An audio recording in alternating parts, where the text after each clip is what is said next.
Hi, எப்படி இருக்கீங்க? இன்றைக்கி சாரம்மா கிச்சனில் என்ன செய்யலாம் தெரியுமா? இது சம்மர் சீசன். இந்த கொளுத்துற கோடையில் குளு குளு குளு குளுன்னு ஒரு இளநி பாயசம் சாப்பிட்டா எப்படி இருக்கும்? அப்படியே அது இந்த இளநி பாயசத்தை சில்லுன்னு சாப்பிடும்போது அது தொண்டைக்குழியில் இறங்கும்போது தெய்வாமிர்தமாக இருக்கும். இப்போ எப்படி செய்கிறது பார்ப்போமா? 1/2 லிட்டர் பாலை ஊற்றி வச்சுருக்கேன். இது திக்கான பால், தண்ணி எதுவும் கலக்கலை. இதை அடுப்பில் வச்சு நல்லா வற்ற விடலாம், கொஞ்சம் வற்ற விடலாம். அதுக்கு கைவிடாமல் நம்ம கிளறிக்கிட்டே இருக்கணும்.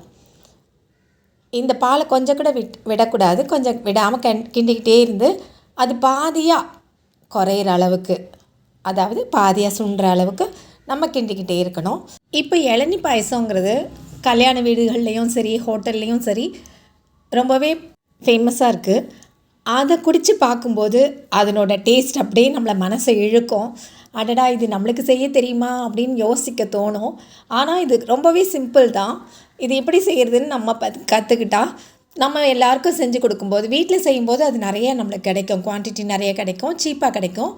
அப்போது எல்லோரும் சாப்பிடும்போது, சேர்ந்து சாப்பிடும்போது ரொம்பவே ஹாப்பியாக இருக்கும். அப்படியே அந்த டேஸ்ட் ஆஹா, அது சாப்பிட்டு பார்க்கும்போது தான் தெரியும். இப்போ நம்ம பால் நல்லா சுண்டி வருது.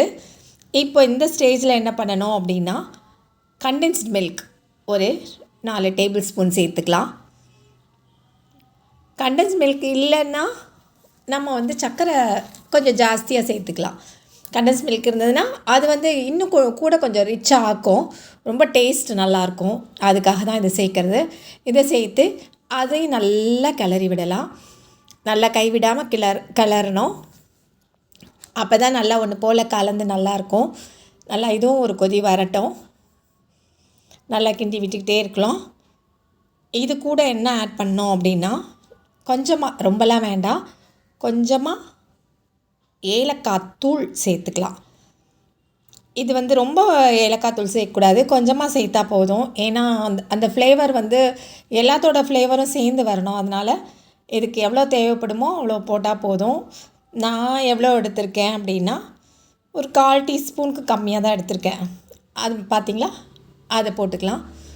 அது போட்டு அதையும் நல்லா கிண்டி விட்டுட்டு ஒரு ப்ராசஸ் முடிஞ்சுது. இதை அப்படியே எடுத்து ஆற வைக்கலாம். அது ஒரு ஓரமாக இருக்கட்டும். நம்ம இதை இறக்கி ஆற வச்சிடலாம். அடுத்து என்ன பண்ணணும் அப்படின்னா, தேங்காய் ஒரு பாதி தேங்காய், பெரிய தேங்காய் பாதி இருக்கும், அதை எடுத்து அரைச்சி வச்சுக்கலாம். அது தனியாக பால் எடுக்கணும். அடுத்து இளநி அதை எடுத்துக்கலாம். எடுத்து அந்த இளநி தண்ணியெலாம் எடுத்துட்டு அதை தண்ணி எடுத்ததுக்கப்புறமா உடச்சி அதனோட வழுக்கையெல்லாம் எடுத்துடணும் தனியாக. இப்போ இளநி தண்ணி எடுத்தாச்சு. இப்போ உடச்சி இந்த வழுக்கையெல்லாம் தண்ணி எடுத்து வச்சுக்கலாம். நான் இன்றைக்கி 2 இளநி எடுத்திருக்கேன். அதனோட 2த்தையும் உடச்சிட்டு தண்ணியெல்லாம் எடுத்துட்டு வழுக்கையெல்லாம் தனியாக எடுத்தாச்சு. இப்போ மெலிசாக இருக்க வழுக்கையெல்லாம் போட்டு ஒரு மிக்ஸி ஜாரில் போட்டுட்டு அது கூட கொஞ்சம் இப்போ நம்ம எடுத்து உடச்சி வச்சுருக்கோம்ல, அந்த இளநி தண்ணியை கொஞ்சம் விட்டு அதை பல்ஸ் பண்ணி கொஞ்சம் ஓரளவுக்கு, ரொம்ப நைஸாக அரைக்கணும்ல, அரைச்சி எடுத்துக்கலாம். இது அரைப்படுறதுக்காக சும்மா கொஞ்சம் இளநி தண்ணி சேர்த்துக்கிறோம். நம்ம எடுத்து வச்சுருக்க இளநி தண்ணியை சேர்த்துக்கலாம். இப்போ நம்ம தேங்காய் எடுத்தோம்ல, அந்த தேங்காய்க்கு பால் எடுக்கிறது கூட இந்த இளநி தண்ணி சேர்த்துக்கலாம். இப்போ இதை பல்ஸ் பண்ணி அரைச்சி எடுத்து வச்சாச்சு. இப்போ மீதி இருக்க இதெல்லாம் கட் பண்ணி எடுத்து வச்சாச்சு. அந்த வழுக்க இருக்கும்ல, அதில் கொஞ்சம் திக்காக இருக்கிறதெல்லாம் எடுத்து கட் பண்ணி குட்டி குட்டியாக கட் பண்ணி வச்சாச்சு. இதையும் தனியாக எடுத்து வச்சுக்கலாம். இப்போ தேங்காய் பாலுக்கு என்ன பண்ணணும், அந்த கட் பண்ணி வச்சுருக்க தேங்காயில் இந்த இளநி தண்ணியை ஊற்றி அதையும் பாலாக எடுத்துடலாம். தண்ணி ஊற்றி கூட எடுக்கலாம், ஏன்னா நம்மளுக்கு இளநி உடச்சி அது இருக்குல்ல, அதுக்காக. இதுக்கு மெயினாக வழுக்க தேவை.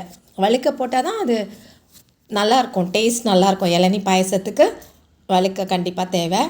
இப்போது நான் முதல்ல ஒரு தேங்காய் எடுத்திருந்தேன். இது இன்னொரு செவ்வெளநீர் எடுத்திருந்தேன். அதில் உள்ள வழுக்க இது கொஞ்சம் திக்காக இருந்தது, அதனால் கொஞ்சம் கட் பண்ணி போடுறதுக்கு நல்லாயிருக்கும்னு சொல்லிவிட்டு அதையும் எடுத்துட்டு அதையும் கட் பண்ணிக்கலாம். குட்டி குட்டியாக கட் பண்ணிக்கலாம். கொஞ்சம் இது பல்லில் கடிப்படும்போது நல்லாயிருக்கும், அதுக்காக தான். அந்த குட்டி நைஸாக இருந்த இதெல்லாம் வழுக்கையெல்லாம் அரைச்சாச்சு. தண்ணி ஊற்றி, அதாவது இளநி தண்ணி ஊற்றி அது தனியாக அரைச்சி வச்சுருக்கோம்.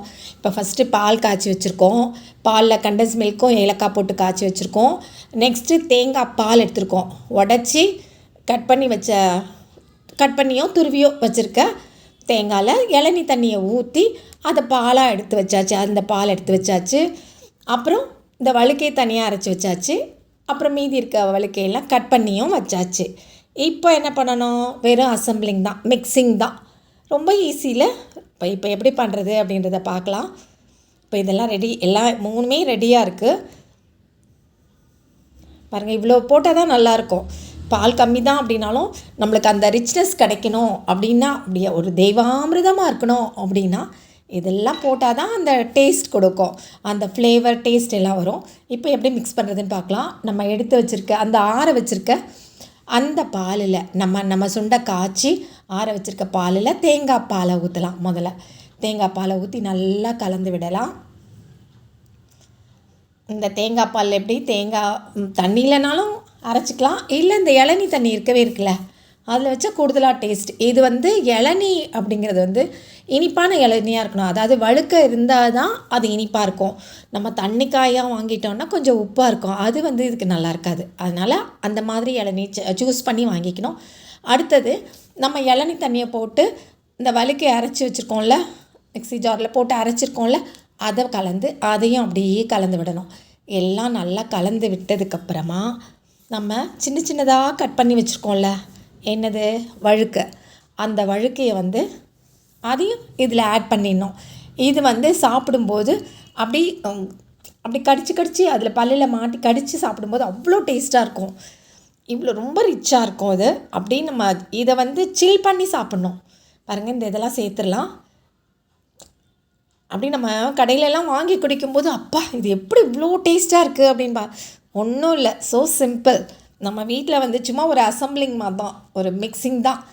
அதுதான் இது நம்ம செஞ்சு சாப்பிட்டோம். யாருக்காவது நம்ம வந்தவங்களுக்கெலாம் கொடுத்தாலும் கூட ஆஹா ரொம்ப நல்லா இருக்கே அப்படின்னு பாராட்டுவாங்க. இப்போது கொஞ்சம் முந்திரி வறுத்து போட்டுக்கலாம். நம்மளுக்கு என்னென்ன நட்ஸ் பிடிக்குதோ அது கூட போட்டுக்கலாம். பாதாம் இருந்தால் கூட போட்டுக்கலாம், இன்னும் ரிச்சாக இருக்கும்.